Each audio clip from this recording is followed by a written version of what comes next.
इस वर्कशॉप में health health की वर्कशॉप में वेलकम है। और आज हम लोग अपनी हेल्थ पे कुछ बात करेंगे। और क्या बात करेंगे सोचना है, क्योंकि हर घर में हम देखते हैं कि कोई ना कोई प्रॉब्लम्स बनी होती है। अब प्रॉब्लम्स बनी होती है, क्यों प्रॉब्लम्स बनी होती है ना? क्योंकि कहीं ना कहीं हमको हेल्थ चैलेंज आते हैं। आज का जो बदलता परिवेश है उसके कारण हेल्थ पे चैलेंज आते रहते हैं। और उनके कारण से हम ना अपने ऊपर ध्यान दे पाते हैं, ना अपने परिवार के ऊपर ध्यान दे पाते हैं। तो मेरी स्क्रीन सभी को विजिबल होगी और यहाँ पे हम हेल्थ और वेलनेस की बात करेंगे, क्योंकि हर व्यक्ति चाहता है कि हम हेल्दी रहें। अब हेल्दी कैसे रहें, कैसे मुश्किल है, क्योंकि होता क्या है, हर जगह मिलावट चल रही है, हर जगह पोल्यूशन है। घर के बाहर भी पोल्यूशन है, घर के अंदर भी पोल्यूशन है। तो इस पे आज हम लोग बात करेंगे, क्योंकि हमेशा हम युवा बने रहना चाहते हैं। अब युवा बने रहना चाहते हैं जिससे हमको कभी भी कोई ना हेल्थ चैलेंज आए, ना कभी हमें दूसरे के ऊपर निर्भर रहना पड़े। तो यहाँ पे हम लोग सबसे पहले कि जो हमारा गोल है, हम सबका गोल क्या होता है? जीवन का पहला गोल यही होता है कि हम जो है यंग बने रहें, और साथ में जितना ज्यादा पॉसिबल हो सकता है, क्योंकि लेट काफी हो गया है। सभी को देखते हैं कि 30 साल हो गए, 40 साल हो गए, 50 साल हो गए, लेकिन अभी तक हम लोग अपनी हेल्थ के प्रति अवेयर नहीं हो पा। क्यों नहीं हो पा रहे हैं, इस चीज को हमको सोचना पड़ेगा। बाकी चीजों में तो पैसा हम काफी वेस्ट कर रहे हैं, लेकिन अपनी हेल्थ पे वेस्ट नहीं कर रहे हैं। और अंत में हमको कहाँ जाना पड़ता है? डॉक्टर के पास जाना पड़ता है। तो यहाँ पे आज हम लोग हेल्थ की ही बात करेंगे। और हेल्थ कितने प्रकार की होती है, जिसमें शुरुआत करते हैं तो पहली होती है फिजिकल हेल्थ।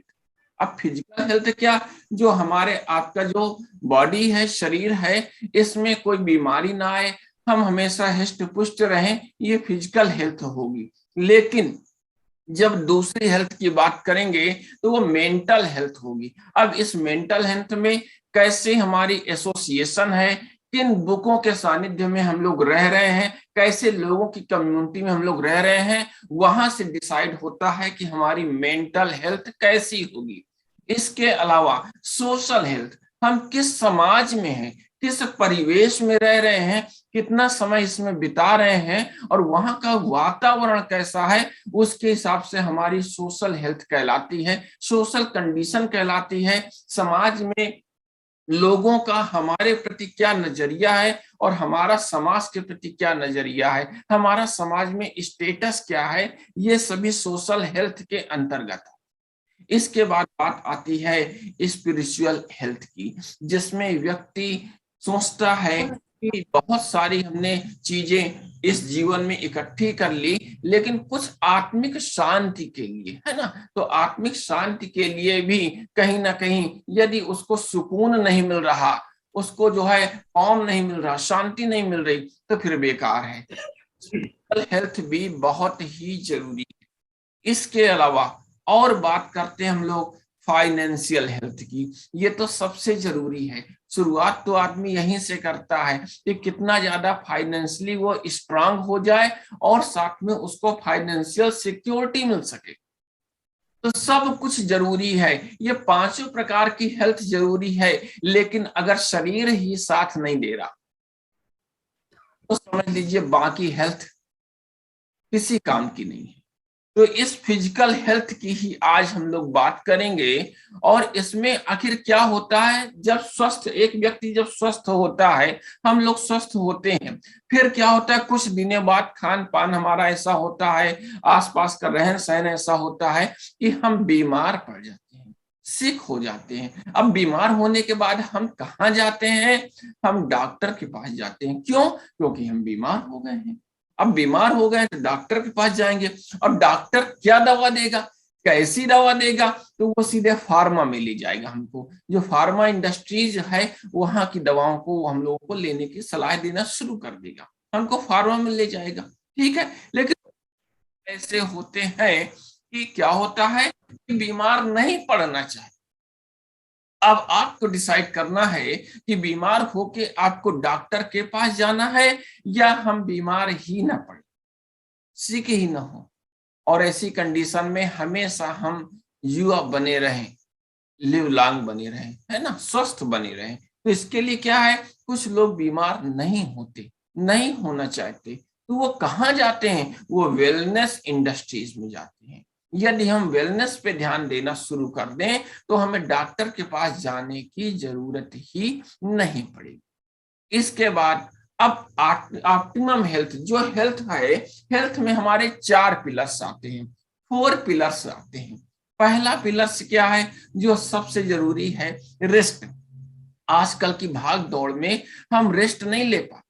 अब जब रेस्ट नहीं ले पाते तब क्या होगा, यहाँ पे बहुत सारी चीजें, प्रॉब्लम्स क्रिएट हो जाती हैं। आवाज कट रही है, आपकी आवाज कट कट के आ रही है। जी, तो अब जब प्रॉब्लम्स क्रिएट हो जाती है यहाँ पे, तब क्या होगा, हम रेस्ट नहीं ले पाएंगे, और जब रेस्ट नहीं ले पाएंगे तब यहाँ पे बहुत सारी बीमारियां भी हमारे पास आने लगती हैं, और उस कंडीशन में भी लगता है हमको कि कैसे हम स्वस्थ रहें। तो सबसे जरूरी है, किसी के लिए भी, हर व्यक्ति के लिए भी ये सबसे ज्यादा जरूरी है कि हम रेस्ट लें। जितना सारा काम करते हैं उतना ही ज्यादा हमको रेस्ट लेने की आवश्यकता ही है। इसके बाद जब दूसरे पिलर की बात करेंगे तब एक्सरसाइज आती है। व्यायाम बहुत जरूरी है, क्योंकि यदि व्यायाम नहीं करेंगे तो शरीर हमारा सुडौल नहीं बनेगा। शरीर में जो गठन होता है, जो विकास होता है, वो सेट नहीं हो पाएगा प्रॉपर तरीके से, और हमारा शरीर क्या हो जाएगा, बेडौल हो जाएगा। तो इसको सेट करने के लिए एक्सरसाइज बहुत जरूरी है, अपने आप को फिट करने के लिए, अपने आप को एनर्जी फुल करने के लिए। इसके बाद और बात करेंगे हम कि पॉजिटिव मेंटल एटीट्यूड बहुत जरूरी है। ये क्या होगा, हमारी एसोसिएशन कैसी है, हम अच्छी बुक्स यदि पढ़ेंगे, अच्छी सोच रखेंगे, तो ये पॉजिटिव मेंटल एटीट्यूड होगा, जो कि हमारी हेल्थ को बढ़ाने में और भी ज्यादा जरूरी है, कारगर रहेगा। और इसके बाद 4th नंबर पे बात आएगी न्यूट्रिशन की, कि हम क्या खाते हैं। तो इन चारों में लास्ट में आएगा न्यूट्रिशन सबसे पहले। यदि कोई भी बीमार पड़ रहा है, कहीं भी हेल्थ चैलेंज आ रहे हैं, तो सबसे पहले उसके 3 पिलर्स को चेक करिए। क्या वो पर्याप्त रेस्ट ले रहा है, क्या वो एक्सरसाइज कर रहा है, क्या उसका पॉजिटिव मेंटल एटीट्यूड बना हुआ है। इसके बाद न्यूट्रिशन को चेक करेंगे हम। अब न्यूट्रिशन की बात करेंगे तो यहाँ पे हमको कुछ दिखाई दे रहा है, कुछ फूड है जो हम खाते हैं, डेली ईटिंग करते हैं, लेकिन इसमें क्या मिसिंग होती है।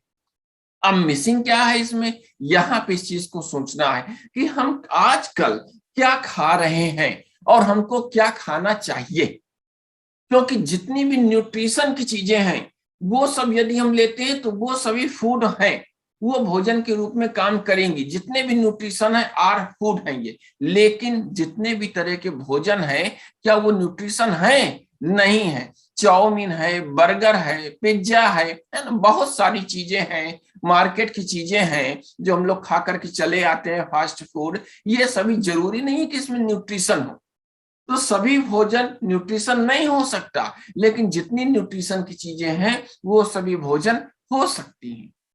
तो हम इसको अब यूज कैसे कर सकते हैं, ले कैसे सकते हैं, लेकिन हमको न्यूट्रिशन मिलेगा कहाँ से, कहाँ चला गया न्यूट्रिशन। अभी तक पुराने समय के लोग बीमार नहीं पड़ते थे, वहां उस समय तक कोई पोल्यूशन ज्यादा नहीं था, और आज तक की जो दिनचर्या थी वो दिनचर्या आज की नहीं थी, उस समय की बड़ी शुद्ध दिनचर्या थी।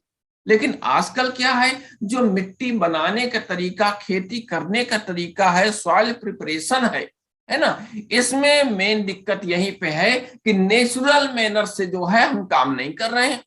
बहुत सारे केमिकल्स का हम इस्तेमाल कर रहे हैं सॉइल्स में, और क्या कर रहे हैं, जितने भी हम सीड्स डाल रहे हैं वो हाइब्रिड सीड्स हैं हमारे, उनमें इंसेक्टिसाइड डालते हैं, पेस्टिसाइड यूज करते हैं, कार्बाइड। आप देखो बाजार में फलों को पकाने के लिए कार्बाइड का यूज हो रहा है, कलरिंग एजेंट का यूज हो रहा है। तो जब ये सब चीजों का यूज हो रहा है तो समझ लीजिए कि न्यूट्रिशन हमको कहाँ से मिलेगा।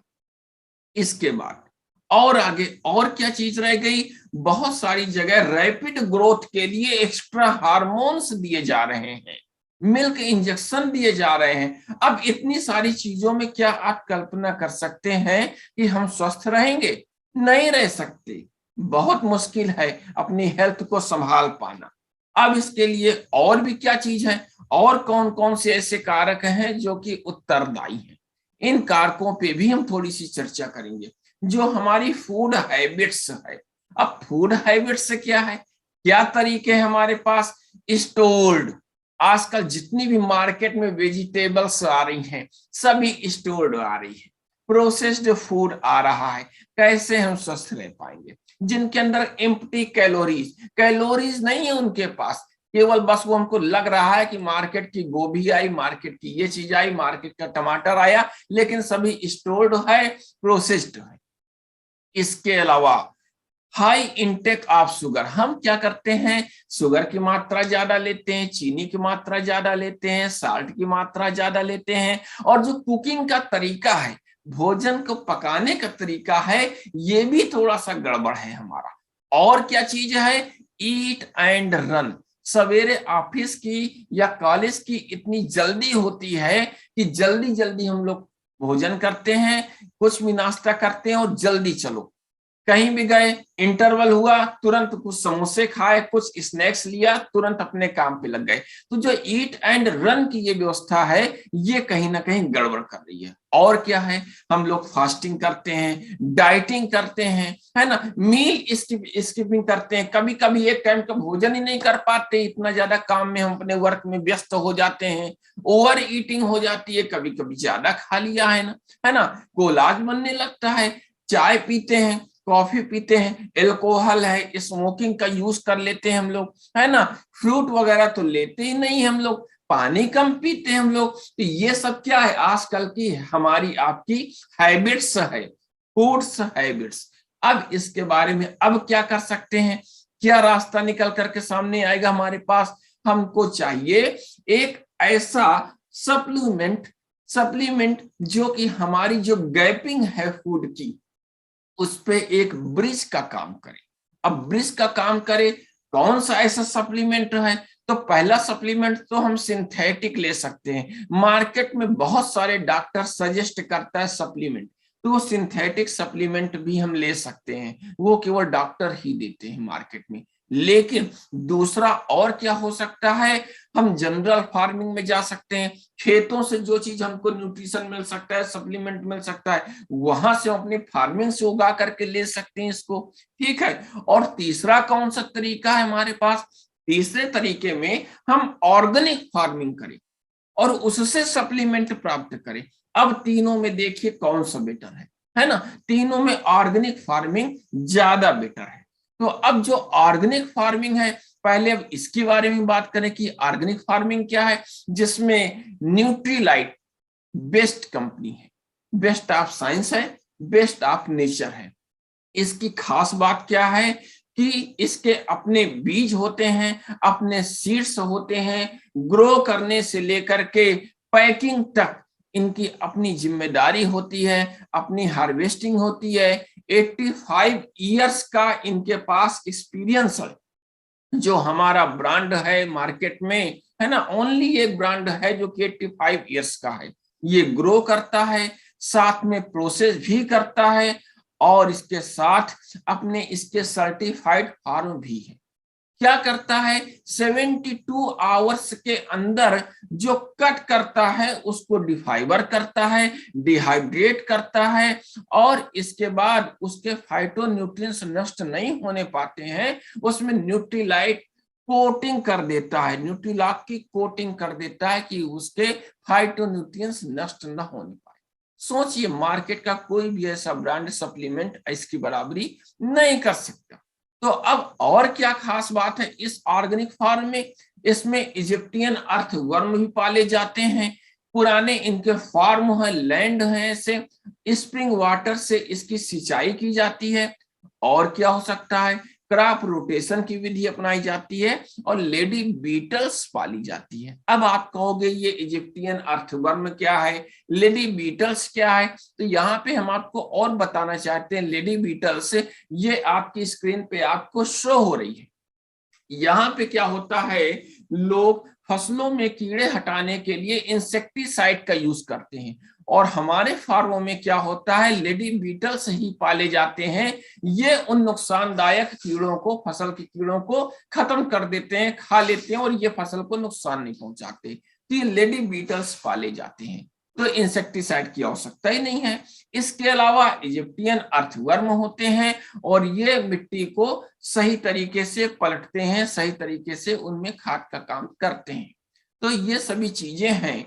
इसके अलावा और भी हम देखते हैं, ये हमारे सामने दिख रहे हैं न्यूट्रीलाइट के ढेर सारे वर्ल्ड लेवल पे जो फार्म फैले हुए हैं, वहां पे कैसे कल्टीवेशन होता है, कैसे ये ऑर्गेनिक फार्म बनाए गए हैं, कैसे इनमें सिंचाई की व्यवस्था होती है। देखिए सिंचाई आपको स्प्रिंग वाटर से सिंचाई की व्यवस्था दे रहे हैं, कैसे इसकी कटिंग होती है और कैसे इनको पहुंचाया जाता है। साथ में ये भी गौर करने वाली बात है कि जितने भी हर्ब हमारे पास होती है, ये डीएनए फिंगरप्रिंटिंग पे होती है ना। इसके बीजों का चयन किया जाता है, जो भी पत्तियां लीव्स ली जाती है उनका चयन किया जाता है डीएनए फिंगरप्रिंटिंग के माध्यम से, जिससे कंफर्म हो सके कि इसमें गुण पर्याप्त मात्रा में है, उन्हीं का चयन किया जा सकता है। और उसका हॉलमार्क भी हमारे सभी प्रोडक्टों में लगा होता है ना।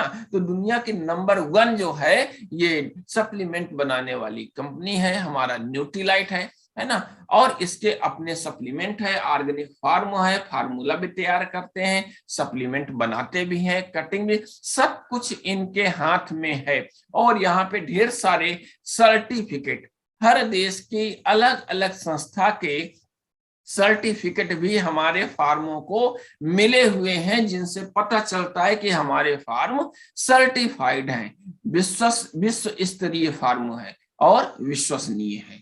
अब हमको क्या चाहिए, हमें शरीर को, हमारे शरीर को ग्रोथ करने के लिए क्या चाहिए। सबसे पहले हमको चाहिए कार्बोहाइड्रेट, और क्या चाहिए ग्रो करने के लिए, प्रोटीन की जरूरत पड़ेगी।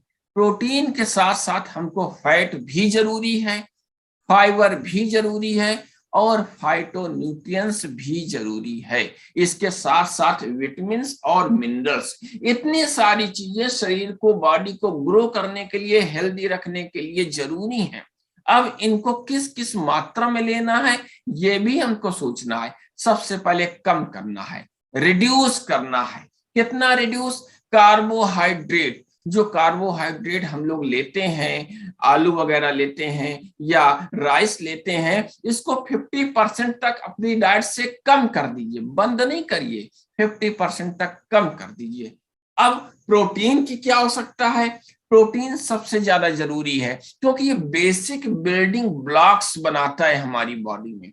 इसके अलावा जो टोटल बॉडी वेट का 20% इसी से निर्मित हो रहा है ना, इसकी देखरेख में ही बन रहा है। और क्या हो रहा है, ये जो मसल्स बनाता है, हेयर्स के बनाने में, स्किन को बनाने में, है ना, और टिश्यू को, जो हमारी कोशिकाएं हैं उनको कनेक्ट करने में इस प्रोटीन का योगदान है। इसके अलावा इम्यून सिस्टम को भी स्ट्रांग करता है। तो प्रोटीन भोजन में बहुत जरूरी है, और भोजन में प्रोटीन मिल नहीं सकता इतनी ज्यादा मात्रा में। हमारा न्यूट्रीलाइट ऑल प्लांट प्रोटीन क्या है, इसमें 80% तक का प्रोटीन है। साथ में पीडीकास का स्कोर 1 है इसमें, है ना। Protein, digestibility, corrected amino acid है इसमें, है ना। और क्या क्या चीज है, 9 एसेंशियल एमिनो एसिड भी इसमें पाए जाते हैं। तो ये वर्ल्ड का नंबर 1 ब्रांड है हमारा प्रोटीन। और किसी किसी को ऐसा कुछ वेट मैनेजमेंट से संबंधित किया जा सकता है, सुबह ग्रीन टी यदि ले सकता है तो प्रोटीन विद ग्रीन टी भी हमारा आता है। अब हार्ट को स्वस्थ रखना बहुत जरूरी है, क्योंकि हर व्यक्ति आजकल सुनने में आ रहा है हार्ट अटैक पड़ रहा है ना, हार्ट की प्रॉब्लम्स आ रही है, हार्ट में जो है जमाव आ गया है, वेसल्स में जमाव आ गया है, कुछ इस तरह जब वसा का जमाव हो जाता है तो ब्लड सर्कुलेशन में बाधा पहुंचती है, और जिससे हार्ट अटैक का खतरा बन जाता है। शुरू में जब हम लोग बच्चे होते हैं तब हमारी वेसल्स कुछ इस तरह क्लीन होती है, लेकिन धीरे धीरे उम्र जब बढ़ती है तो देखिए वसा का जमाव बढ़ते बढ़ते ये देखिए कितना सकरा हो गया रास्ता, और इस तरह हेल्थ चैलेंज आते हैं, हार्ट स्ट्रोक पड़ने की संभावना पूरी रहती है। इसके लिए क्या करना पड़ेगा, ओमेगा 3 फैटी एसिड को हमको लेना पड़ेगा। ओमेगा 6 तो हमें बाहर से खूब मिलता है, लेकिन ओमेगा 3 पर्याप्त मात्रा में नहीं मिल पाता, तो इसे भी हमारे लिए बहुत ही जरूरी है। हार्ट की हेल्थ के लिए जरूरी है, ब्रेन की हेल्थ के लिए, जॉइंट फ्लेक्सिबिलिटी के लिए बहुत जरूरी है ना, और जो सर्कुलर सिस्टम है हमारा उसके लिए जरूरी है, जो हमारी विजन हेल्थ है आंखों के लिए, इन सब के लिए ओमेगा 3 बहुत जरूरी है ना। तो ये सब हमको लेना पड़ेगा। इसी तरह कोलेस्ट्रॉल जब अधिक बढ़ जाता है तो सीएच बैलेंस की भी आवश्यकता होती है, क्योंकि जब फिर डॉक्टर के पास जाएंगे, हॉस्पिटल में जाएंगे, तब लाखों रुपए का ट्रीटमेंट हो जाता है और तब भी व्यक्ति पूरी तरह स्वस्थ नहीं हो पाता। तो क्यों ना हम अपने सप्लीमेंट धीरे धीरे लेते चले, है ना। और इसी तरह विटामिन और मिनरल्स भी लेना है, और जब ये हमारे फूड में नहीं मिलेंगे तब हमको न्यूट्रीलाइट डेली में मिलेंगे। इसमें क्या है, 13 विटामिन हैं और 11 मिनरल्स हैं और 6 फाइटोन्यूट्रिएंट्स भी हमको मिलते हैं, ठीक है। और लगभग इसकी कास्ट बहुत नॉर्मली होती है, पर डे की प्रतिदिन 1 टेबलेट हम लेते हैं तो हमारी फूड गैपिंग विटामिन की और मिनरल्स की पूरी हो जाती है। अब यहाँ देखिए हमारी बोन्स, शुरुआत में बोन्स की डेंसिटी कुछ इस तरह रहती है, बिल्कुल घनी घनी, लेकिन जैसे जैसे हमारी उम्र बढ़ती जाती है इसमें क्षरण होता जाता है और इसकी डेंसिटी कुछ इस तरह होती है, घटती जाती है, जिससे हड्डियों में मोच आना, हड्डियां टूटना, हड्डियों का दर्द होना, ये सब प्रॉब्लम्स आती है। अब इसमें कैल्शियम का काम क्या है, कैल्शियम क्या करता है, जो कार्डिनोली वेस्कुलर का फंक्शन है हार्ट का उसको सही करता है, जो मसल्स फंक्शन है इसके लिए भी कैल्शियम बहुत जरूरी है ना, और जो मेटाबॉलिक फंक्शन है उसके लिए जरूरी है, जो नर्व सिस्टम है इसके लिए भी कैल्शियम बहुत जरूरी है। और हमारा कैल्शियम क्या खास बात है, इसमें एल्गल सोर्स है ना, तो और ये नेचुरल सोर्स पे बना हुआ है, इसमें कैल्शियम है। कैल्शियम अपनी बोन्स को स्ट्रांग रखता है, साथ में जो डी है वो कैल्शियम को एब्जॉर्बेशन करने में मदद देता है।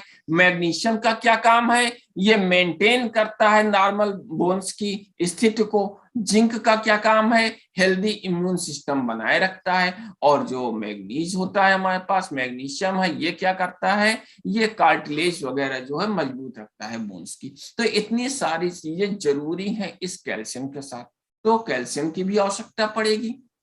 यदि ज्वाइंट हेल्थ की हमें देखना है, ज्वाइंट प्रॉब्लम है, तब हमको ग्लूकोजामाइन की आवश्यकता पड़ेगी। और इस तरह हमारे पास ढेर सारे ऐसे अलग अलग प्रोडक्ट हैं अलग अलग चीजों के लिए जो कि हम यूज कर सकते हैं। फाइबर सबसे ज्यादा जरूरी है, और फाइबर क्या है, हमारे फाइबर की क्या बात है कि इसमें जो ग्लूकोज का एब्जॉर्प्शन होता है ये जो है जब डिले होने लगता है ना, तब हमें फाइबर की आवश्यकता होती है, और अच्छे फाइबर की हमें जरूरत होती है, ये हमारे पास है ना। ग्वार गम है ना, इनुलिन से बना हुआ फाइबर होता है। इसके अलावा बच्चों की हेल्थ के लिए भी बहुत सारे हमारे पास ड्रिंक है, बच्चों को, चाइल्ड को स्वस्थ रखने के लिए भी ड्रिंक्स है, उसके लिए कैल्शियम है, ओमेगास है ना, आयरन है, ये सब च्यूएबल फॉर्म में भी हमारे आते जाते हैं ये। अब हमको नेक्स्ट स्टेप क्या करना है, ये डिसाइड करना है कि हमें डॉक्टर के पास जाना है या हमें बेस्ट सप्लीमेंट दे करके अपने आप को स्वस्थ करना है।